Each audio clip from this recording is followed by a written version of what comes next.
first impression pa lang naman yon. Pero mas kilalanin mo sila, Christine, sa pamamagitan ng kasagutin nila sa iyong mga questions. Go. Question number 1. Jesus? Sa kanilang tatlo. Ay, sa kanilang tatlo. Okay.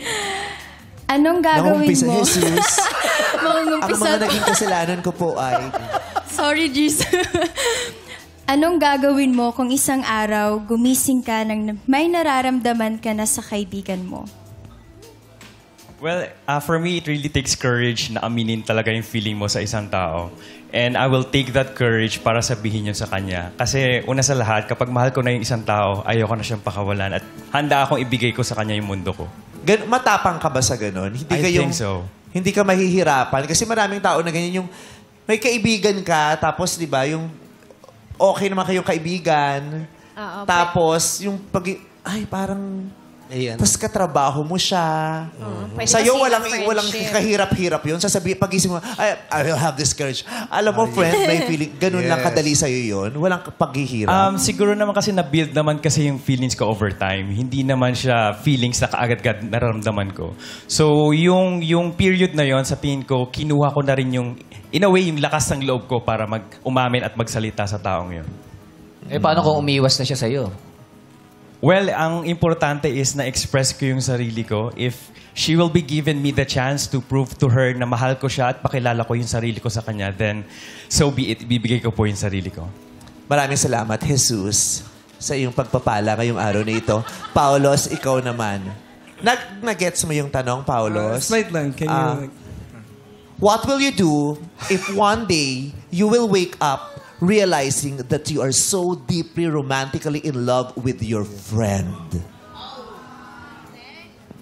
Okay, well, for me, of course, if I'm deeply in love with someone, I have no choice but to show them that I actually love the person. So I'm gonna maybe make like a whole date, and then I'll invite her, maybe put some candles, have some wine, set the mood, and then I'll express my love for her, of course. Oh, sis, wine, MP lang yan pag nagkakita. Effort, Sabi ko, mag-effort wine, siya. MP lang to, no? Oo. Tapos anniversary, grandma ka, no? Grandma. So, yun. So, that will be very easy for you. Because some people find it, difficult to deal with that situation. Yeah. Especially if you are really very close to that person. You have been working with every day. Best Could be friend. friendship It's over. awkward. The risk of the friendship over is so hard. They call it torpe. Torpe. Yeah. Torpe. Ano ba sa English ang torpe? Shy guy. Hindi. Parang ganun, shy guy. May ano. Shy guy. Will always be my Okay, Paulos. EJ, ikaw, isang araw magising ka, may nararamdaman na ako dito sa kaibigan ko. Paano yun? I think my advice, you just have to be true to your feelings. And regardless kung ano yung outcome niya, basta nasabi mo kung ano yung nararamdaman mo, that's all that matters kasi nasatisfy mo na yung sarili mo. Wala ka nang pakialam kung anong magiging feedback nun sa'yo. Yun po. Parang sa kanilang tatlo, madali lang yun. Actually, madali lang yung sagutin pero mahirap yan harapin bang nangyari sa'yo. Pag doon ka na si Diba? sitwasyon. Kasi lahat talaga sabihin mo, hindi, dapat sabihin mo yung nararamdaman mo. Hindi, dapat magkaroon ka na. Pero pag nandun ka na, yung papasok ka pa lang sa trabaho na nandun yung taong may nararamdaman kang something. Tapos di ba kung paano gagawin mo para hindi niya maramdaman. Yung ganun. Mahirap. Pero talaga naman, eventually, dapat sabihin. Magamit mo yung boses mo para masabi yung totoong nararamdaman. Correct. Ang hirap kaya itago nun. Mahirap yun. Naranasan mo ba Stress yung yun nagtago ka? Oo. Tapos nagpiansa ka na lang after. Torpe Criminal ako pala. dati. Torpe ka dati? Bakit? Diyos ko, sa gwapo mo yan, kamahal-mahal ka. Minahal ka nga ni Tarzan nang walang pag-aalala. Aray! Chita Ay, chita. Ganda lalaki. Tarzan. Ganda Yung lalaki, pelikula ni Joey De Leon. Kasama si mama ko dun. Talaga? Oo, siya si si Jane. Jane, napanood ko pa yun with buses. Yeah. Christine, sa kanilang tatlo, sa kasagutan nila, sino ang bibigyan mo ng green flag? Si number 2. Si Paulos. From Eritrea. Did I say it right? Eritrea? Yes, po. Bakit? Ba't siyang bibigyan mo? Kasi nandun yung effort niya na parang gagawa siya ng mga romantic dates and then may effort na wine. I love wine. Yeah. Set the mood. Ano ba yung mood? Ano ba yung mood? What mood? Ano ba paborito mong mood? Anong gusto mong mood? Yung yung chill lang, yung parang gabi, may mga bituin. Yeah. May music, di ba? May- Ikaw ba? Ha? Ano gusto mo mga mood? Gusto ko yung yung nakakagulat na mood. Ano yung mga nakakagulat? Yung hindi ko ine-expect. Oh. Oo, yung biglang yung... Parang- Ayoko nung yung nakaset up na yung mood. Gusto ko yung kunyari... Gusto ko pupunta, kunyari nasa park lang kami, tapos biglang mamamatay yung ilaw. Ay, ang ganda. Oh. Ha? Ba't namatay? Tapos biglang naggumani... Sadako. Lalabas yung Sadako. Tapos biglang mayroon lang spotlight, tapos may lalabas. Ano, Tapos may sino yun? kakanta. Magkakanta. Jara-jira! Jara-jira! Ganun lang. Gusto mo yung surprise Gusto ko yung mood na nakaka-surprise. Yung ay! Ano bang mood yan? Yung ganon. Oo.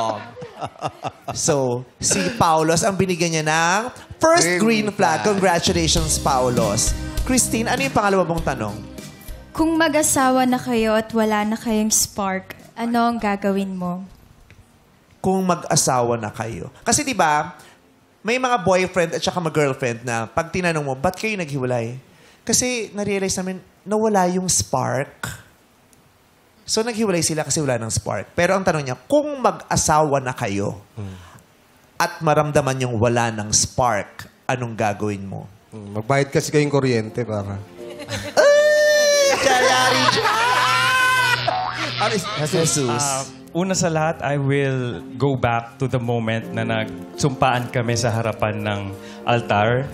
Nag-say yes kami together. And I will give my best effort again to bring back all the spark that we need in order for us to remain the marriage that we have. And then I will invite her every day for a date para lang ma-feel niya na mahal ko siya, and I'm very much willing to give again my 101% from the day na nag-yes ako sa kanya sa simbahan. Oh, bring back the memories. Parang renewal of vows, no? Parang gano'n. Totoo naman kasi napaka-importante yung memory. Siyempre na manghihinayang ka kapag nawala yun eh. Paulos? Well, for me, what I would do is I'm gonna forget that we're married. I'm gonna act like we're gonna be a boyfriend and girlfriend.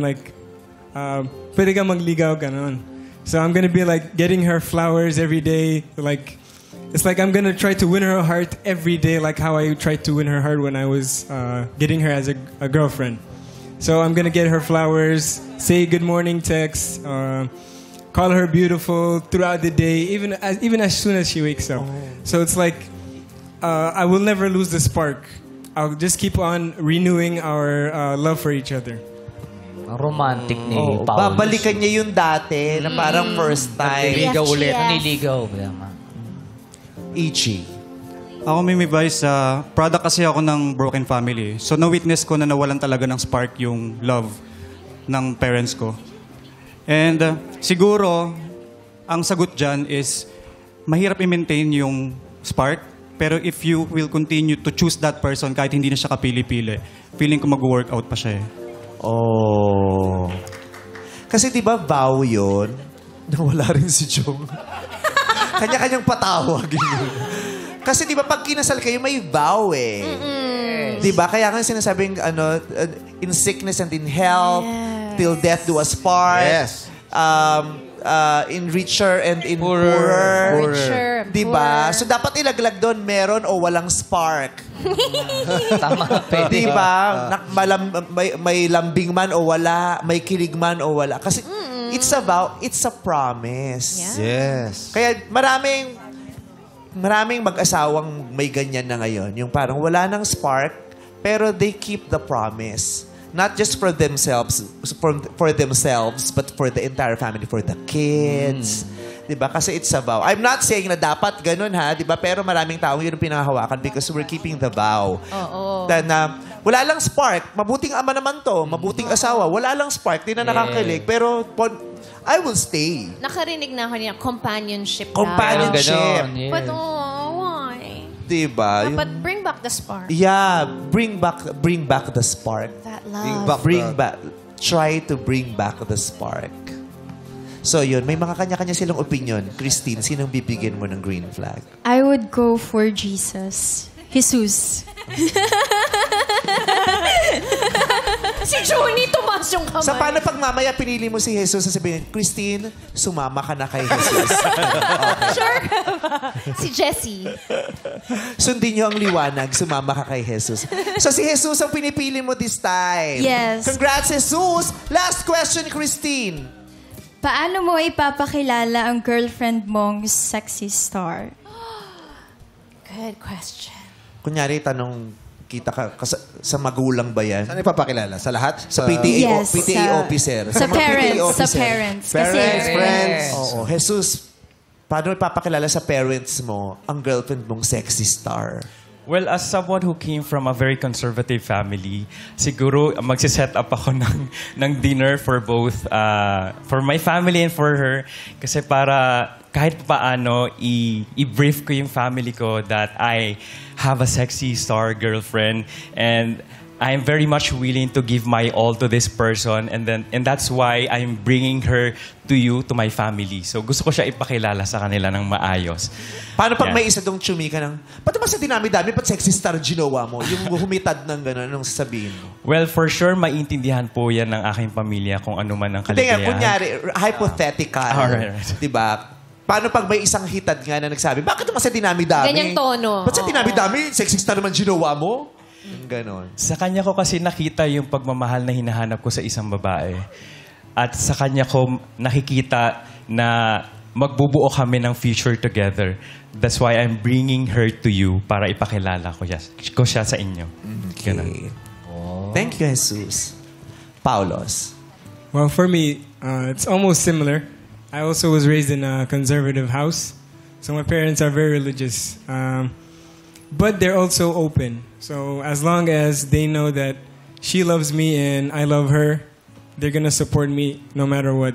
So even if we were to go to a lunch, I would invite my parents. I would tell them, "This is my girlfriend. She's a sexy star. Yada yada." They're gonna be like very supportive, and that's how I would like introduce her to my parents. So it'll be fine. Thank you, Paulos. EJ. Ako po kasi used to please my family members eh. So kung anong dinidikta nila sa akin dati, sinusunod ko. Until such time na parang hindi na ako masaya sa mga nagiging decision ko for myself kasi piniplease ko ng ibang tao. And dumating na ako sa point na natauhan na ako na it's time na sarili ko naman. And if mahal ko talaga yung person na yon, kahit ano pang sabihin ng family members So ko. paano mo siya i-introduce? Normal lang po. Ito yung mahal ko. Regardless kung anong take nyo sa kanya, mahal ko siya, paninindigan ko siya. Yun lang po yun sa akin. Ninindigan. Kasi si Nico, pinakilala niya sa parents eh. Di ba dinala sa Italy? Tama ba? Yes. Paano mo siya pinakilala, Nico? Actually, dinala ko siya sa Canada. Sa Kasi Canada. nag-migrate yung parents ko sa Canada. Tapos, ayan, she went 3 times na nag-spend kami ng Christmas doon at summer. So, na-experience niya yung ibang bansa at sa North America. So, sobrang special yung mga moments namin doon. Okay. So, Christine, sino ang bibigyan mo ng green flag sa kanilang tatlo? Jesus, Paulos, or EJ? Ang hirap. Pwede ba akong... Humingi ng tulong kay Nico. Kung Yes. gusto mo, pwede. Nico, nahihirapan daw ang ex mo si Christine na mamili. Kung meron kang ipupush dyan na isang searchy, sino yon at bakit? Actually, parang lahat bagay. Lahat sila good people from what I heard. Si EJ, I really respect him kasi galing siya sa broken past. Ako din galing ako sa broken past, so I can understand where he comes from. Si Jesus, sobrang well-spoken. Grabe ang confidence niya. He really sounds like a good guy. Ikaw din, Paulos. You guys come from a conservative family, so I think she needs that as well. It's a hard decision kasi lahat kayo bagay sa kanya, pero I have to only choose one. I have to go with Jesus. Good guy talaga siya. Sasama na din siya kay Jesus. Gentleman siya Jesus, eh. sabi niya. So si Jesus daw, para kay Nico, humingi ka ng opinion ng ex mo, pakikinggan mo ba ito o may iba ka ring gusto? Christine, kanino ang green flag? ibibigay ko ang green flag kay Jesus. Jesus, congratulations! Ikaw ang napili ni Christine. Sakto, oh. Christine. Christine and Jesus.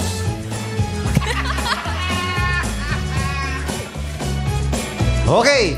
Pero bago tayo Kilala pumunta muna dyan, natin, nagkakagulo yung... Ito muna ang mga searches na hindi mo napili. Magpakilala ka na. Yes. Ano kayong prompter na possess?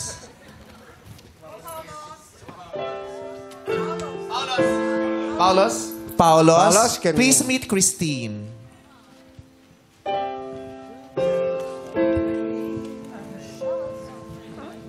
Hi, Christine. Hello. Even though you didn't pick me, I still hope that you find the best in Jesus. He's also my friend. So I hope that he can listen to you. He gives you what you need and what you're looking for. And thank you. Thank you. Thank you, Paulos. At ano pang di mo napili, Christine? EJ, magpakilala ka na.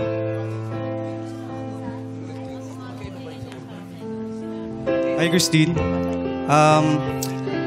Good guy si Jesus. Na-meet ko siya sa backstage. So, you're in good hands. Good luck. Thank you.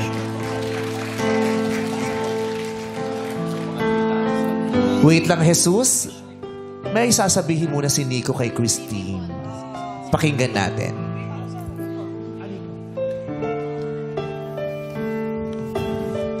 Yes, where do I start? Grabe yung journey natin, no? Alam ko, marami kang sacrifices and marami kang hurt sa relationship natin. But I hope you understand na marami din akong sacrifices and marami din akong hurt sa'yo. But hindi ko sasabihin sa kanila kasi yan ang privacy mo.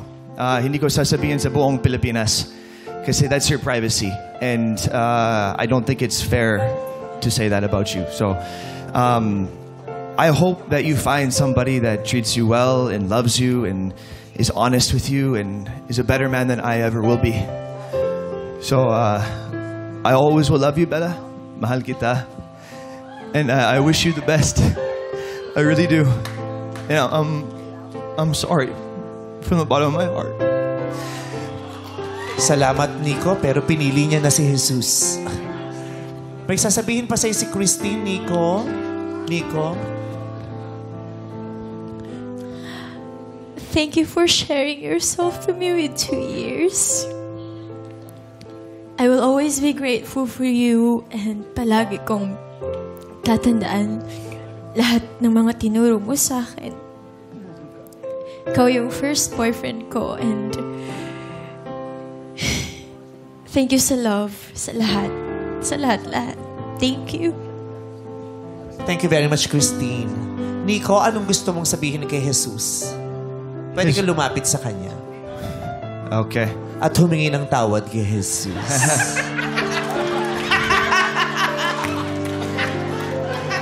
Gwapo ka. Siguro nag-workout to, no? Laki ng braso. Pero, tandaan mo, gusto niya matigas na eggs. Gusto niya yung coffee na black. Walang cream, walang sugar. And promise me one thing, brother. If ever nag-work kayo, every morning you wake up, I want you to look at her and remind her how beautiful she is every morning. She really is. And I wish you the best. Thank you, Nico. But don't forget, He is the way, the truth, and the life. Thank you, Vice. Thank you. Don't forget that. Okay. Jesus, maaari mo nang tabihan si Christine.